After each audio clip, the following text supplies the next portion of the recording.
નમસ્કાર વાલા વિદ્યાર્થી મિત્રો, કેમ છો? મજામાં નહીં? આજે આપણે જોવાના છીએ ધોરણ 10 વિષય વિજ્ઞાન પ્રકરણ 10 બરાબર વિભાગ બીનું. તો વિદ્યાર્થી મિત્રો, વિડીયોને લાઇક શેર અને સબસ્ક્રાઈબ પણ ભૂલતા નહીં. ફ્રી પીડીએફ મેળવવા માટે કોમેન્ટ કરો અને આપણા વોટ્સઅપ ગ્રુપમાં જોડાઈ જાઓ. ત્યાં તમને આની આખી ફ્રી પીડીએફ મળી જશે. પરંતુ આ વિડીયો પર પહેલાં કોમેન્ટ કરો, 30 કોમેન્ટ 30 લાઇક. બરાબર, લાઇક જલ્દી કરી દો અને કોમેન્ટ જલ્દી કરી દો, તો આપણે આના વિડીયો પર તમને આની પીડીએફ મળી જશે પ્રકરણ 10ની. બરાબર, તો ચાલો આપણે અહીંયા વિભાગ બીનું પ્રકરણ 10 સંપૂર્ણ સોલ્યુશન મેળવીએ. પ્રકરણ નંબર 10નું નામ છે વિદ્યાર્થી મિત્રો માનવ આંખ અને રંગી દુનિયા. તો અહીં તમારે પહેલો પ્રશ્ન છે, ટિન્ડલ અસર ઉદાહરણ આપી સમજાવો. ધોરણ 9માં પણ તમારે આવતી હતી ટિન્ડલ અસર. તો અહીં જ્યારે કોઈ પ્રકાશનું કિરણપુંજ કલેલના કણોને અથડાય છે ત્યારે તે કિરણપુંજનો માર્ગ અનિયમિત પરાવર્તનને કારણે દૃશ્યમાન બને છે અને કલેલના કણો દ્વારા પ્રકાશના પ્રકીર્ણનની ઘટનાથી ટિન્ડલ અસર ઉદ્ભવે છે. ટિન્ડલ અસરના ઉદાહરણો અહીંયા તમને આપેલા છે વિદ્યાર્થી મિત્રો. તો અહીં પહેલું ઉદાહરણ છે, અંધારા ઓરડામાં સૂર્યપ્રકાશનું પાતળું કિરણપુંજ નાના છિદ્ર મારફતે પ્રવેશે છે ત્યારે ટિન્ડલ અસરને લીધે કિરણપુંજનો માર્ગ દૃશ્યમાન બને છે. સૂર્યપ્રકાશ ગાઢ જંગલમાં પ્રવેશે છે ત્યારે ભેજમાંના સૂક્ષ્મ જલબુંદો વડે થતા પ્રકાશના પ્રકીર્ણનને લીધે ટિન્ડલ અસર જોવા મળે છે. ત્યાર પછી અહીંયા બીજો પ્રશ્ન છે, આંખની સમાવેશ ક્ષમતા એટલે શું? સિલિયરી. બરાબર વિદ્યાર્થી મિત્રો, કમ્પ્લીટ વાંચો. આ પ્રશ્ન આઈએમપી છે. બરાબર, 1 માર્ક્સમાં પણ પૂછાય છે. બરાબર, માટે તમારે અહીં ધ્યાન રાખવાનું છે કે આંખની સમાવેશ ક્ષમતા એટલે શું અને સિલિયરી સ્નાયુનું કાર્ય લખો. તો અહીં નજીકની તેમજ દૂરની વસ્તુને તીક્ષ્ણ પ્રતિબિંબ નેત્રપટલ પર રચાય છે અને સ્વસ્થતાપૂર્વક સુસ્પષ્ટ જોઈ શકાય છે. એટલા માટે જરૂરિયાત મુજબ આંખના લેન્સની પોતાના કેન્દ્ર લંબાઈમાં ફેરફાર કરવાની ક્ષમતાને આંખની સમાવેશ ક્ષમતા કહે છે. સિલિયરી સ્નાયુનું કાર્ય, તો આંખના લેન્સની વક્રતામાં ફેરફાર કરી તેની કેન્દ્ર લંબાઈ બદલે છે. તફાવત અહીંયા આપેલો છે વિદ્યાર્થી મિત્રો, લઘુદ્રષ્ટિ અને ગુરુદ્રષ્ટિની ખામી. તો અહીં તફાવત આઈએમપી છે વિદ્યાર્થી મિત્રો. તો લઘુદ્રષ્ટિની ખામીના પહેલાં આપણે બધા તફાવત વાંચી લઈએ, પછી ગુરુદ્રષ્ટિની ખામીમાં આપણે જઈએ. તો લઘુદ્રષ્ટિની ખામીમાં આંખના લેન્સ જરૂરિયાત મુજબ પાતળો, અહીં વિદ્યાર્થી મિત્રો જરૂરિયાત મુજબ પાતળો થતો નથી પરંતુ જાડો જ રહે છે. આ ખામીવાળી વ્યક્તિ દૂરની વસ્તુ સ્પષ્ટ જોઈ શકતી નથી. યોગ્ય કેન્દ્ર લંબાઈ અંતર્ગોળ લેન્સના ચશ્મા પહેરી આ ખામી દૂર કરી શકાય છે. જ્યારે ગુરુદ્રષ્ટિની ખામીમાં વિદ્યાર્થી મિત્રો કે જરૂરિયાત પ્રમાણે જાડો થતો નથી પરંતુ પાતળો જ રહે છે આંખનો જે લેન્સ હોય છે એ વિદ્યાર્થી મિત્રો. બરાબર, આ ખામીવાળી વ્યક્તિ નજીકની વસ્તુ સ્પષ્ટ જોઈ શકતી નથી અને આના જે યોગ્ય કેન્દ્ર લંબાઈવાળા બહિર્ગોળ લેન્સથી આ ખામી દૂર કરી શકાય છે. બરાબર, તો હું જે અંડરલાઇન કરી છે વિદ્યાર્થી મિત્રો એ તમારે ખાસ કરીને એના ઉપર ધ્યાન આપવાનું છે. બરાબર, તો આ તમારે હતો ક્વેશ્ચન 3. હવે આપણે આગળ જોઈએ ક્વેશ્ચન નંબર 4. તો અહીં વિદ્યાર્થી મિત્રો તમારે ક્યાં છે કે અવકાશ યાત્રીને ભૂરા રંગને બદલે કાળું કેમ દેખાય છે આકાશ? જે અવકાશ યાત્રી છે એને ભૂરા રંગને બદલે કાળું કેમ દેખાય છે આકાશ? માર્ચ 25માં પૂછાયેલો છે વિદ્યાર્થી મિત્રો. તો અહીં જવાબ છે તમારે, સૂર્યપ્રકાશ વાતાવરણમાંથી પસાર થાય છે ત્યારે હવાના બારીક કણો ભૂરા રંગના પ્રકાશનું સૌથી વધુ પ્રકીર્ણન કરે છે. આથી આપને આકાશ ભૂરા રંગનું દેખાય છે. અવકાશમાં વાતાવરણ ન હોવાથી સૂર્યપ્રકાશનું પ્રકીર્ણન થઈ શકતું નથી. બાહ્ય અવકાશમાંથી અવકાશયાત્રીની આંખમાં આવતા શ્વેત પ્રકાશના કોઈપણ રંગના ઘટકનું પ્રકીર્ણન થતું નથી. આથી અવકાશયાત્રીને આકાશ ભૂરા રંગને બદલે કાળા રંગનું દેખાય છે. ત્યાર પછી વિદ્યાર્થી મિત્રો અહીંયા માનવ આંખની તમારી આકૃતિ આપેલી છે, તેમાં એક્સ અને વાય ભાગના નામ લખી તેના કાર્યો જણાવવાના છે. તો એક્સ એ નેત્રમણિ છે, વાય એ નેત્રપટલ છે. અહીં કાર્યો તમને આપેલા છે. એક્સનું નેત્રમણિનું કાર્ય છે તે વસ્તુની વાસ્તવિક અને ઉલટું પ્રતિબિંબ નેત્રપટલ પર રચે છે. નેત્રપટલનું કાર્ય છે તે આંખના રચાતા વસ્તુના પ્રતિબિંબને ઝીલે છે. બરાબર, ત્યાર પછી આગળ આપણે વાત કરીએ ક્વેશ્ચન નંબર 6. વિદ્યાર્થી મિત્રો મોસ્ટ ઇમ્પોર્ટન્ટ છે, ખાસ કરીને તૈયાર કરી લેજો. બરાબર, અહીં છે તમારે આકૃતિમાં શ્વેત પ્રકાશનું પાતળું કિરણપુંજ ત્રિકોણાકાર કાચના પ્રિઝમમાં આપાત કરવામાં આવે છે ત્યારે પ્રિઝમ સામે રાખેલ પડદા પર XY વર્ણપટ રચાય છે. તો નીચેના પ્રશ્નો તમારે ઉત્તર આપવાનો છે. ઉપરોક્ત બનતી ઘટનાના નામ જણાવો, બરાબર. તથા તમારે X અને Y વર્ણપટ, X અને Y બિંદુ આગળના રંગના તમારે નામ જણાવવાના છે. એકદમ હેલ્લો છે વિદ્યાર્થી મિત્રો, આવડી જાય એવો છે. જોઈ લઈએ આ ઘટનાનું નામ. તો પહેલાં વિદ્યાર્થી મિત્રો પ્રકાશનું વિભાજન છે. X અને Y વર્ણપટ પર X બિંદુ આગળ રંગ જાંબલી છે.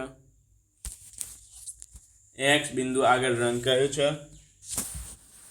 જાંબલી. યાદ રાખજો, જાને વાલી પીનારા નામ તો સાંભળ્યું હશે ને. તો તમારે અહીંયા પહેલાં X થી જાને વાલી પીનારા આ વચ્ચે કેટલા 7 રંગો આવે વિદ્યાર્થી મિત્રો. X અને Y ની વચ્ચે કેટલા 7 રંગો આવે, જેને જાને વાલી પીનારા આપણે બોલીએ છીએ. તો X એ જાંબલી અને Y એ લાલ. જાને વાલી પીનાલા, છેલ્લો લા એટલે લાલ. ત્યાર પછી 7મું ક્વેશ્ચન. તો લઘુદ્રષ્ટિની ખામી અથવા માયોપિયા એટલે શું? સામાન્ય આંખ અને લઘુદ્રષ્ટિની ખામીઓ વાળી આંખ માટે દૂરનું બિંદુ શું છે? તો અહીં છે આંખની ખામી કે જેના લીધે વ્યક્તિ નજીકનું વસ્તુઓ સ્પષ્ટ જોઈ શકતા નથી, પરંતુ દૂરની વસ્તુઓ તેને અસ્પષ્ટ, નજીકની વસ્તુ સ્પષ્ટપણે જોઈ શકે છે પરંતુ દૂરની વસ્તુ અસ્પષ્ટ દેખાય છે, બરાબર. જેને આપણે ગુજરાતીમાં કેવું હોય સાદી સિમ્પલ ભાષામાં, લઘુદ્રષ્ટિની ખામી એટલે આપણે નજીકનું સ્પષ્ટ દેખાય અને ગૂઢદ્રષ્ટિની ખામી એટલે દૂરનું સ્પષ્ટ દેખાય, બરાબર. તો તેને લઘુદ્રષ્ટિની ખામી કહે છે. સામાન્ય આંખ માટે દૂરબિંદુ અનંત અંતરે હોય છે અને જ્યારે ગુરુદ્રષ્ટિની ખામીમાં સામાન્ય આંખ માટે 25 સેન્ટીમીટર હોય છે. વિદ્યાર્થી મિત્રો આગળ આમાં આવશે જ આપણે. ત્યાર પછી તમારે અહીંયા છે લઘુદ્રષ્ટિની ખામી આંખ માટે દૂરનું બિંદુ અનંત અંતરેથી ખસીને આંખની નજીક આવે છે, જ્યારે પેલું નજીક બિંદુ 25 સેન્ટીમીટરથી ખસીને વિદ્યાર્થી મિત્રો એ અનંત અંતરે જાય છે આ ગુરુદ્રષ્ટિની ખામીમાં, બરાબર. અહીંયા લઘુદ્રષ્ટિની ખામીને વિદ્યાર્થી મિત્રો માયોપિયાની ખામી પણ કહી શકાય છે, કારણ કે પરીક્ષામાં તમારે આ રીતે નથી પૂછાતું, બરાબર. લઘુદ્રષ્ટિની ખામી એમ પણ પૂછાય અથવા એમ પણ પૂછાય વિદ્યાર્થી મિત્રો કે માયોપિયા એટલે શું? સામાન્ય આંખ અને માયોપિયા એટલે કે લઘુદ્રષ્ટિની માયોપિયાની ખામીવાળી આંખ માટે દૂરનું બિંદુ શું હશે? એ રીતે ગુરુદ્રષ્ટિમાં પણ છે. ગુરુદ્રષ્ટિની ખામીને હાઇપર મેટ્રોપિયા કહેવામાં આવે છે વિદ્યાર્થી મિત્રો, યાદ રાખજો, બરાબર. એટલે કે ગુરુદ્રષ્ટિની ખામી અથવા હાઇપર મેટ્રોપિયા એટલે શું? સામાન્ય આંખ અને ગુરુદ્રષ્ટિની ખામીવાળી આંખ માટે નજીકનું બિંદુ શું છે? તો જોઈ લઈએ. અહીંયા વિદ્યાર્થી મિત્રો શું કીધું છે? આંખની ખામી કે જેના લીધે વ્યક્તિ દૂરની સ્પષ્ટપણે જોઈ શકે છે પરંતુ નજીકની વસ્તુઓ સ્પષ્ટપણે અસ્પષ્ટ દેખાય છે તેની ગુરુદ્રષ્ટિની ખામી કહે છે. સામાન્ય આંખ માટે નજીકનું બિંદુ 25 સેન્ટીમીટર છે અને ગુરુદ્રષ્ટિની ખામીમાં આંખ માટે નજીકનું બિંદુ 25 સેન્ટીમીટર કરતાં દૂર ખસી જાય છે. ત્યાર પછી અહીંયા માયોપિયા એટલે શું? તેને કેવી રીતે દૂર કરી શકાય છે? તો મોટી ઉંમરની વ્યક્તિ આંખના લેન્સમાં દૂધિયા રંગનું અને વાદળછાયું પડ જામી જાય છે ત્યારે તે અંતસ્થ અથવા સંપૂર્ણ ગુરુદ્રષ્ટિ ખામી ગુમાવે છે. આ પ્રકારની ખામીને મોતિયો કહે છે. મોતિયાની સર્જરી દ્વારા દૂર કરી શકાય છે. તેના સ્થાને કૃત્રિમ લેન્સ મૂકી જોવાની શક્તિ ફરી પુનઃસ્થાપિત કરી શકાય છે. 10મો છે વિદ્યાર્થી મિત્રો, અહીં નીચેની બાબતો માટે કઈ વાતાવરણીય ઘટના કારણભૂત છે તે જણાવો. તો તારાઓનું ટમટમવું, ટિન્ટલ અસર, સૂર્યોદય એટલે કે વહેલો સૂર્યોદય, આકાશ જે હોય છે સ્વચ્છ આકાશ એ ભૂરા રંગનો દેખાવો. તો વિદ્યાર્થી મિત્રો તારાનું ટમટમવું એ વાતાવરણીય વક્રીભવન, ટિન્ટલ અસર એ પ્રકીર્ણન, વહેલો સૂર્યોદય એ વાતાવરણીય વક્રીભવન, સ્વચ્છ આકાશનો ભૂરો રંગ એ પ્રકીર્ણન, બરાબર.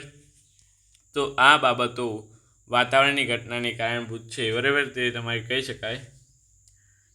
વિદ્યાર્થી મિત્રો આ 10 પ્રશ્નો IMP છે, તૈયાર કરી લેજો ખાસ કરીને તમારા માટે. અહીંયા હવે 11મો પ્રશ્ન તમારે છે, પ્રકાશનું પ્રકીર્ણન એટલે શું? તે કયા પરિબળ પર આધાર રાખે છે?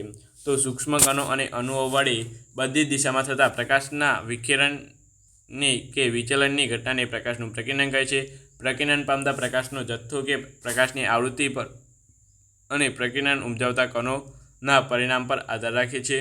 અત્યંત બારીક કણો કે તેમનું પરિણામ ખૂબ જ નાનું હોવાને લીધે મુખ્યત્વે નાની તરંગલંબાઈવાળા જેમ કે તરંગલંબાઈને વિદ્યાર્થી મિત્રો શું કહેવાય? યાદ રાખજો, લેમ્બડા કહેવાય. લેમ્બડા તરંગલંબાઈ આ રીતે દર્શાવાય વિદ્યાર્થી મિત્રો, ઊંધો વાય આ રીતે દર્શાવાય, બરાબર, લેમ્બડાને.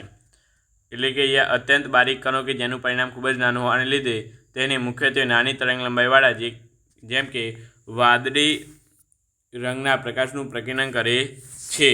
જો પ્રકીર્ણન કરતા કણો ખૂબ જ કણોનું કદ મોટું હોય તો પ્રકીર્ણન પામતો પ્રકાશ શ્વેત દેખાય છે, કારણ કે દ્રશ્ય વિસ્તારની બધી જ તરંગલંબાઈઓનું પ્રકીર્ણન થાય છે. લાસ્ટ ક્વેશ્ચન છે વિદ્યાર્થી મિત્રો તમારે અહીં 12મો. વિડીયોને 1 મિનિટ માટે વિદ્યાર્થી મિત્રો પહેલાં સાંભળો. વિડીયોને લાઇક કરી દો, શેર કરી દો, સબસ્ક્રાઈબ કરી દો, બરાબર. 30 લાઇક થઈ જશે આ વિડીયો પર, આપણે 30 લાઇક 30 કોમેન્ટ થઈ જશે, બરાબર. એટલે તમને આની PDF તમને મળી જશે, બરાબર. તો તમે જલ્દીથી કરો અને જલ્દીથી કોમેન્ટ કરો. તો અહીં છે અભયદર્શક સિગ્નલમાં પ્રકાશનો રંગ શા માટે લાલ રાખવામાં આવે છે? તો લાલ રંગ પ્રકાશની લંબાઈથી વધુ ધુમ્મસ અથવા ધુમાડાની હાજરીમાં બીજા રંગની સાપેક્ષ તેનું પ્રકીર્ણન થાય છે. તેથી ઘણા દૂરથી પણ લાલ રંગ વસ્તુ જોઈ શકાય છે. આથી લાલ રંગના પ્રકાશનો ઉપયોગ અભયદર્શક સિગ્નલમાં કરવામાં આવે છે, બરાબર વિદ્યાર્થી મિત્રો. તો આ સાથે અહીંયા તમારે આ પ્રશ્ન પૂર્ણ થાય છે અને પ્રકરણ 10નું પણ સંપૂર્ણ રીતે અહીંયા પૂર્ણ થાય છે. વિડીયોને લાઇક છે અને સબસ્ક્રાઈબ કરો વિદ્યાર્થી મિત્રો. તો ચાલો આપણે મળીશું આ વિડીયો સાથે. Thank you so much. Video જોવા તમારો ખૂબ ખૂબ આભાર.